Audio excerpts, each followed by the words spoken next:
So we've spoken a fair amount now, inspirationally and aspirationally, about well-being, about the power of the pause, about spirituality.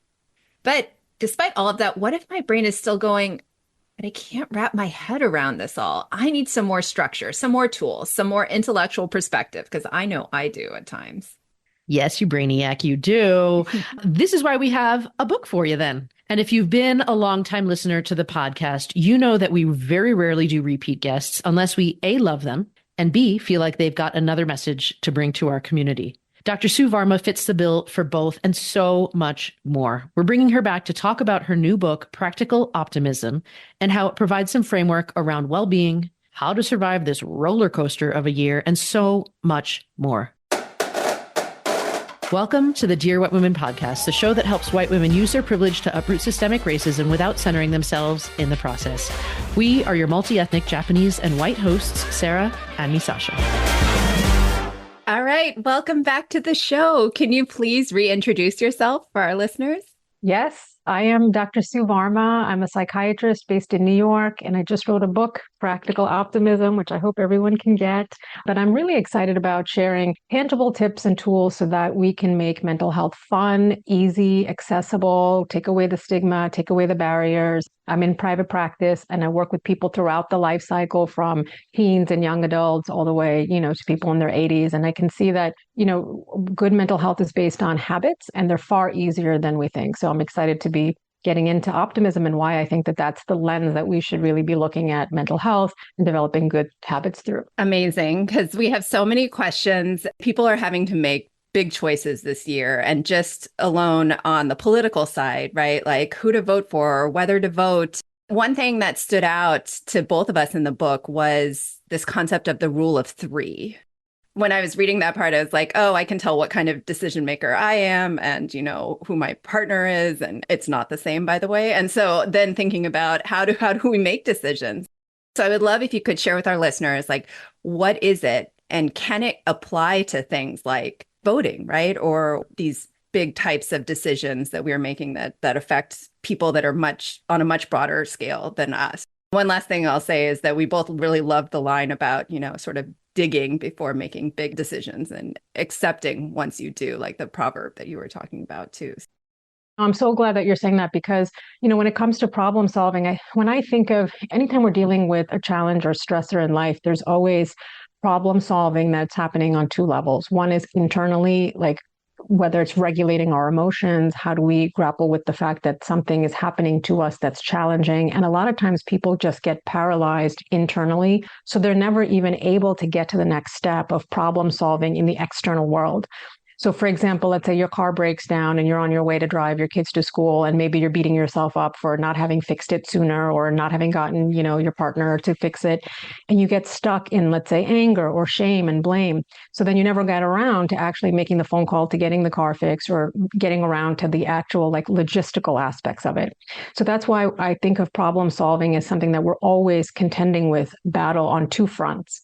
And then there's the actual decision-making capacity, which, depending on which category you fall in, there's this idea that some of us are satisficers and some of us are maximizers. So the maximizer is someone who's going to belabor every detail about, if they're buying, let's say, a new iPhone or any kind of phone, Android, whatever.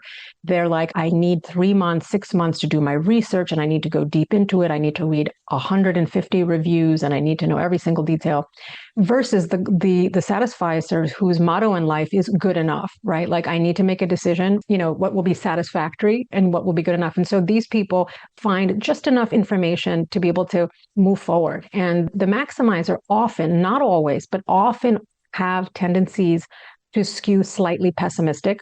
And what's interesting about this is that pessimists, they get such a sort of negative rap or bad, reputation. The reality is that pessimists are often more accurate in their assessments of things.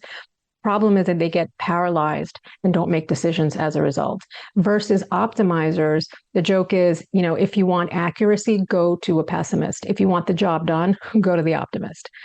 So practical optimists are people who marry a little bit of both. They're able to see the beauty in the details, but then they don't get mired in the negativity and get paralyzed in their own head and perseverate. Like I know that you both are really familiar with Dr. Seligman's work and positive psychology, but what I loved is his three Ps, and I've added a fourth one, which is when bad things happen in the world, do we take it personally? Do we think that the bad thing is permanent? Do we think it's pervasive or speaks to all aspects of our life? And then the fourth one that I've added is that do we become passive or paralyzed? So if you happen to be someone who's a maximizer, who's like, I need to know every single detail. And I talk about this in the book. My mom was somebody who, when God forbid we had to shop with her for something, my God, like they wanted to buy a new car. And I still remember we went to so many different car dealers, and everywhere we would go, she would take out her list of notes and she's like, does it have this horsepower? Does it have a moonroof? I'm like, Mom, when did you need a moonroof? She's like, I don't know, but if I'm paying good money, it might as well include a moonroof. And so we were like, but you don't need it, compared to my dad, who would like very quickly, very decisive in the way that he thinks, because he's like, it's good enough. I don't need things to be perfect. And that whole idea that perfect is the enemy of the good. And I did a TV interview about the decision-making capacity. It was with CBS some years ago, and I shared with them this African proverb. I love it. They loved it. It has stuck with me. African, proverb that says that, if before marriage, keep two eyes open. After marriage, keep one eye closed. So this idea of like just enough information when you're making the decision, but then not enough so that you have buyer's remorse. And I shared in this interview, like, the rules of threes is, can you give yourself three choices, give yourself three people that you're going to run this by, not the whole village, the whole tribe does not need to be in on this. And then 3 days. And I'm saying 3 days only because if it's like an easy decision, I get it. If it's a life-changing decision, where am I going to move to? Where am I going to go to college to? But sometimes what I like about giving a little bit of time, not too much, in that sometimes decisions get made for us, doors close. And as painful as they are, let's say, like, I know that a lot of parents are applying, to college for their kids. And what I'm hearing is that it's not up to them in a lot of cases. You could be the most, qualified person. There's a lot of competition, and you could apply that to anything in life. Sometimes decisions are made for us, but the good enough, that's something that has stuck with me, in that sometimes you just need the job done. And a lot of us are perfectionists and we perseverate, and it's hard to get anything done because of that. I love all of that so much. And the rule of threes and the timeline, it makes so much sense to me. I want to pivot a little bit because you talked about this idea of like the mindset and optimism.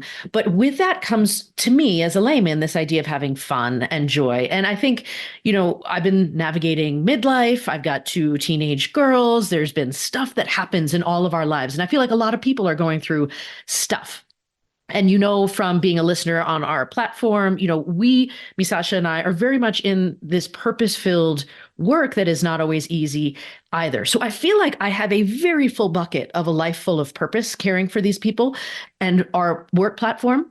And I'm going to ask a follow-up question to this. But what struck me was this idea of this old-fashioned scale, this life of purpose and this life of joy. Can you just describe that to people so that I can ask my next question? Because that hit me hard. It's interesting that sometimes we can have a life so filled with purpose, which is good stuff, caring for other people, loving them, obligation, duty. And in Eastern wisdom, we call this dharma, which the word means like obligation, but it also means purpose. But there's a sort of a negative sense of almost drudgery, like that things that weigh you down. And sometimes we can only be focused on whether it's giving back or doing something meaningful, but then it can sometimes come at the expense of joy. And so it's amazing if your purpose and joy are aligned, because often they are. And a lot of times we do get joy and pleasure, but we have to make sure that purpose bucket isn't so overflowing that it then is eating up from that joy, drawer, and has become filled what I call like drudgery drawer. So that there's like a delicate balance. Totally. Because the weekend you and I met, Sue, you invited me to hang out. We were in Miami. You invited me to hang out at this lovely place on the beach, and we waded into the ocean, like picking up our pants. Our wind is blowing in our hair. And I remember wondering how you, with a high-powered career and a busy life, managed to live this life that allowed for like this leisure, this moment, this joy. And then I read that chapter in your book on pride. Not self-esteem, but pride. And I love that distinction. And that struck me, like that self-compassion teaches us that we have intrinsic worth and value, not because of what we do, but because of who we are, right? That being human means taking rests and time for joy and fun. And to know that you grappled with that yourself was this amazing, because I feel like that's something a lot of women grapple with. Like there's so many expectations, and then the purpose layered on top of that. There's so many things placed on us and that we put on ourselves. And fun and joy seems like this pipe dream, this fantasy land. Like, can you talk to us about this a little bit more? Totally. And first of all, thank you so much for both of you for taking the time to read on such a like granular level and then to be able to share back with me these pearls that like I sat with and thought about and that I also need reminders of, right? So that's really what's important about practical optimism is that it's a practice like a yoga practice, learning a new language, a sport. We have to come back to it, and what's beautiful is that you have this in you and you reflected it back to me in a conversation I had when my book was about to launch. And I'm like, and you reminded me, you're like, Stu, you need to take time for yourself, like take a dance class, like what brings you joy, what makes you happy, not just the travels, but on the day to day. So like, that's why I'm so happy that there is this community to feel in community with you. So you can reflect back and remind me at my maybe low points or most challenging times. But when we met 100%, we were in this wonderful conference, but we were indoors most of the time. And as fulfilling as that is, we're also in Miami by the ocean with beautiful palm trees. And I thought, like, how sad would it be if we just turned around and went home and never got to experience the beauty and the pleasure? And I know that, like, I think I had a flight or, we were leaving like within hours and we were like, okay, how do we squeeze this in? So for me, pleasure at this point with children and career and all of that, it has to be very intentional. And if we don't prioritize it, that my mental wellness, because I knew that there's so many studies, people who live near the ocean or nature or, all of those variable, like, if you're not near the ocean, then any body of water, a lake is great. I know that I'm always most calm and at peace and rejuvenated and creative when I'm in the ocean. If I can go for an ocean swim, maybe it's the dopamine from the cold weather, at least up here in the Atlantic, but something happens to me. And I did a lot of the writing, interestingly, like near the ocean, in the ocean, like I would take my phone and I would go into the water and it was always very cold often. And then I'd come back and I'd have a surge of new ideas. And sometimes it was simply that being in a positive mood then gave me more energy to think and feel creative and feel restored.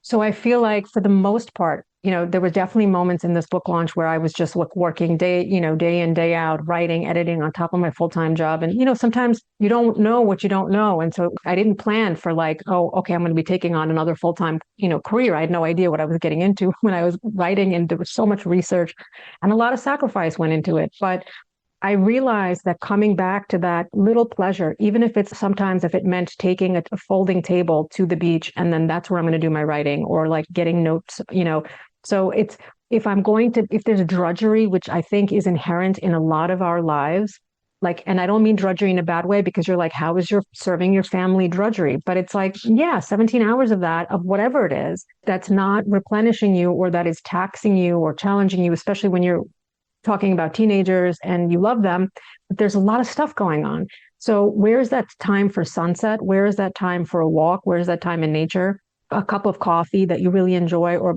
rewarding yourself. Like, I'm going to go to this really cute coffee. Like, to me, aesthetics and surroundings and beauty, like that really helps restore my sanity. Like, it feels like it's inherent to me that I need beauty, even having flowers, freshly cut flowers, having indoor plants, bringing it in the outdoors inside, I think is very grounding.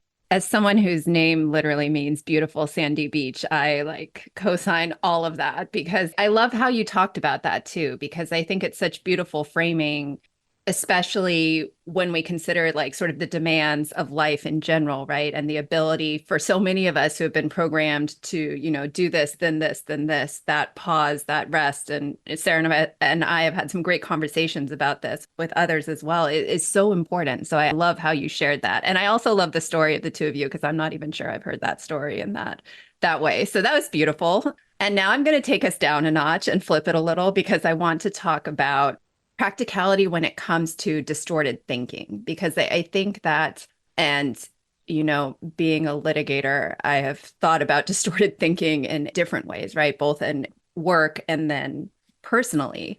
But I really love how you talk about it in the book, because in your chapter on proficiency, you talk about ways to challenge distortions in thinking and like that urge to have those pessimistic thoughts, right, rise and sort of control us. And or in situations like sort of the ones we started talking about at the start, like if you feel helpless, right, or stuck. So can you walk us a little bit through that? Because you had this framework of cost benefit analysis, future perspectives, and analyzing the situation as a caring friend would. And I think those are great practical tools for our listeners to hear more about. Yes.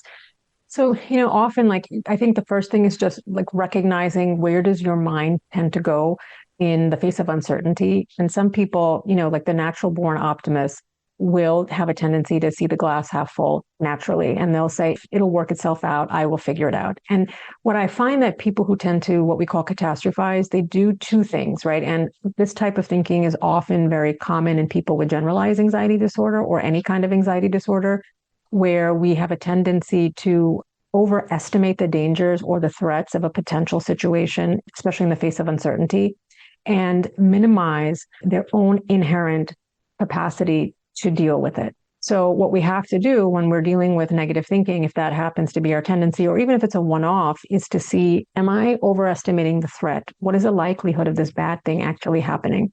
And if it does, am I capable of doing it, handling it? And what we see is that 85% of the time, the things that we worry about, they never happen. And the 15% of the time that they do, we're better equipped to handle it than we actually give ourselves credit for. And so, there's so many different ways to deal with this. One of them, when it comes to emotional processing, I talk about this in the pillar of processing your emotions. I call it name it, claim it, tame it, and reframe it. And naming is about, naming the antecedent or the trigger. And we know that people who have very granular thinking, who are able to say, I'm upset because this happened, they're much better off as compared to somebody who's like, I don't know, I just feel really down and I don't know, but I'm in this depressed space. And the more you can point to something, the more likely you are to be able to change it. So naming the antecedent and making a regular habit of it, we know that journaling 15 minutes twice a week is so beneficial in everything from preventing heart disease and boosting your immune system, even wound healing after a biopsy, for example. So there really is benefits to journaling. So writing down the antecedent, then claiming it. Where in the body are you feeling it? A lot of times our body expresses what our mind cannot. And we will have unexplained medical symptoms, GI symptoms, headaches, all of that. And then taming it. What helps soothe you that is actually healthy? This can be a 1-minute meditation. This can be going for a quick walk around the block. This can be any number of things, drinking a tea. This can be writing in your journal. It could be calling a friend and venting. But progressive muscle relaxation, where you're tensing and releasing muscle group by muscle group. But the idea is that you should be soothed at the end of this. And if it doesn't work, then you have to pick something else. And then the last one is reframing it. And this is from cognitive behavioral therapy and my work with 9/11 survivors, is how do we reframe our relationship to the situation? And how do we gain objectivity? How do we gain neutrality and distance? And sometimes in the heat of the moment, we are so upset and so, shocked by a situation that we can't reframe it. And this is where you either A, look for the silver lining, B, you ask yourself, how am I going to feel about this situation a year from now, 5 years from now? And a lot of the times we'll say, no, I'm not even going to remember it. Or what would you tell your friend? Because we are more compassionate and we are able to give better advice to our friends than we are to ourselves. And then asking yourself, if there's no way that you can reframe it, ask yourself, what is the utility in me holding on to this? Because usually that's the last thing that sets you free. Because if you are holding on to resentment or grudges, we say that resentment is that bitter pill that you swallow, hoping it's going to hurt somebody else, but it doesn't. So then that's the final way to let go, to be like, you know what? There is no silver lining. There's no benefit. I'm really pissed off. And then the question is, am I going to give myself medical problems? Am I going to be causing blood pressure problems, giving myself anxiety, sleepless nights by holding on to a grudge? So, these are the 4 quick steps, but in cognitive behavioral therapy, there's a whole list of first recognizing all the distortions. And I talk about this in the book. Are you mind reading? Are you fortune telling? Are you catastrophizing? Are you discounting the positives? I know I do that all the time. I mean, like when you look at this list, most of us laugh. Like anyone I've ever shown the list to, they laugh. They're like, I 100% can see that I've done these at different times of my life.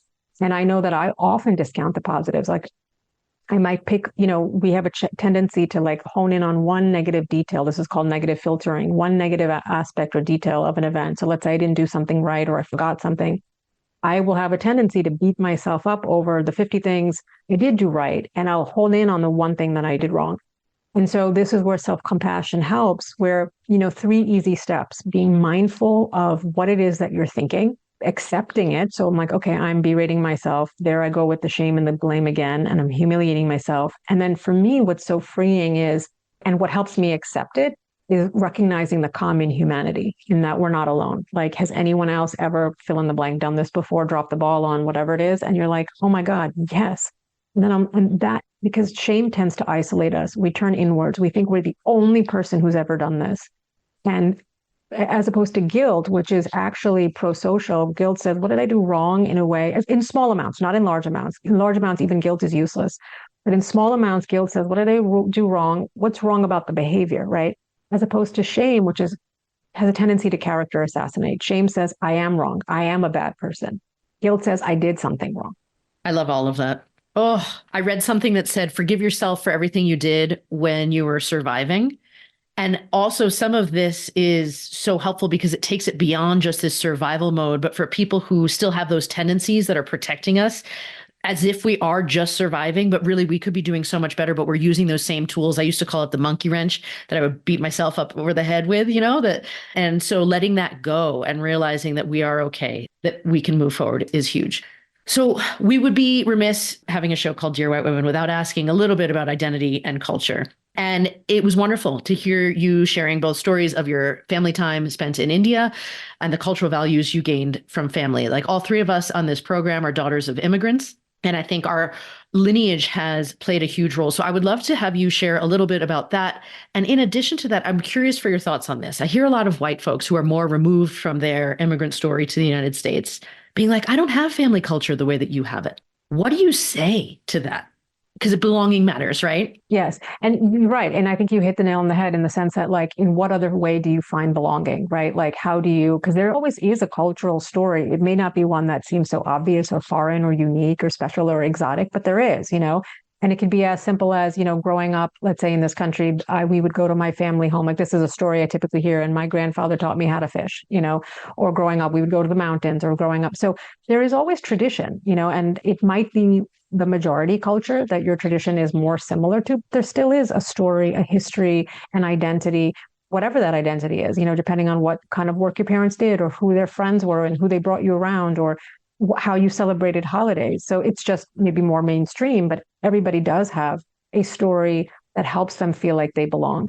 And if not, I would say, it's our job to create that sense of belonging for ourselves and to create that sense of community. And that's something that you can do as an adult, and I see a lot of other, let's say, parents may find that community, whether it's like through their kids' schools now. Like, you can make a decision that, who are my people and who I want to start. If I grew up or I've lost touch with where I've come from, because I don't really know, it wasn't shared, it wasn't celebrated, then to say, how do I choose to identify? Because there is a choice element to it, and recognizing, and I talk about this in my own story, in that, with me, like, I am so grateful to have had these certain values and, cultural upbringing that rooted me and gave me a very strong sense of identity. And I think it was very important to my mom, who left India and was doing amazing pioneering work in education there. And that's how my parents met. And she came to the United States and she had a PhD in special ed and ended up working for the Board of Ed for the New York State. But then on the side, her side hustle, before that was a thing, was she started an Indian Cultural Institute where she wrote plays, and she had multiple masters in Sanskrit and Hindi, in addition to economics and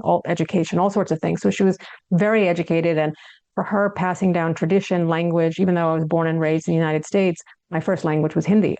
Then when we went back to India as part of their mission, I lived there for 2 years and I learned how to speak, read, write, and including Sanskrit. We came back to the United States, and then I was her assistant teacher. That was my first job when I was 11 years old. So she gave me a sense of purpose by including me into the fold. The downside of it was that, it was a blind spot in a lot of ways. I was raised to serve, and medicine also very much feeds into that idea that, like, you're not human, you have no needs. You're not sick. You just come to the hospital if you're sick and you have a fever of 104. We don't care. You just give yourself an IV, stick yourself to the pole and walk around and see your patients. And my parents also had that thinking. And I know that it implies a certain degree of health. And I think as long as things are great in your life, you can have those blinders on and be like, my life is perfect. I'm here to serve. I'm well. I don't need help, until you do. And then, the Eastern culture, nor does medical culture, allow for people to take time and to reflect and to pause. And also these narratives of duty, dharma, obligation. My parents always put community service first, I think, above their own individual needs and above the needs of their own family sometimes. So I think your purpose can be so strong that, and I talk about this idea in Pride, that I'm not saying me first, I'm saying me too, that I also deserve a seat at the table as a human being. And so that has always been something that I've contended with, is providing for needs of other people, and, like, where do I insert myself into all of that? Well, I feel like we could spend another 5 hours now talking about all of that as it relates to identity and belonging, but we don't have 5 hours, unfortunately. So, I'm sure our listeners, having heard this, want more. So, where can people find you if they want to learn more, buy your book, do all the things? Thank you so much. So I hope that they can get it. Practical Optimism is available wherever books are sold, but I know that they're cheapest on Amazon right now, $23. And you can, if some people are really prefer to listen. So there's the audiobook, which I narrated. That was a fun experience. There's an ebook out, library, but wherever books are sold. And I'm most active on Instagram. I am on other platforms as well, but Dr. Sue Varma, full word written out. And then my website is also drsuvarma.com. And I have been adding blogs and, different, I have videos from TV shows that I've done. I'm a talking head on a lot of the TV shows. So mental health checklists and relationships, you name it. And if you Google me, you'll see a bunch of videos. But I hope that people get the book because it really is, a manual in a way for exceptional mental wellness. My role, I've always thought as a physician, isn't just to get people back to their baseline, for two reasons. What if their baseline got them here in the first place, right? There are cracks in the foundation that needed to be looked at. But I don't want to just take you from dysfunctional to functional. I want to take people from functional to optimal. And so if you feel like you're languishing, which is, you don't have symptoms meeting criteria for a mental health disorder, but you're bored or feeling empty or lonely, or you want to take another step in life, you want to figure out what your purpose is, you want to pivot, whatever it is, think of this as your companion. Practical optimism has always been, I think, the footprints in the sand for me.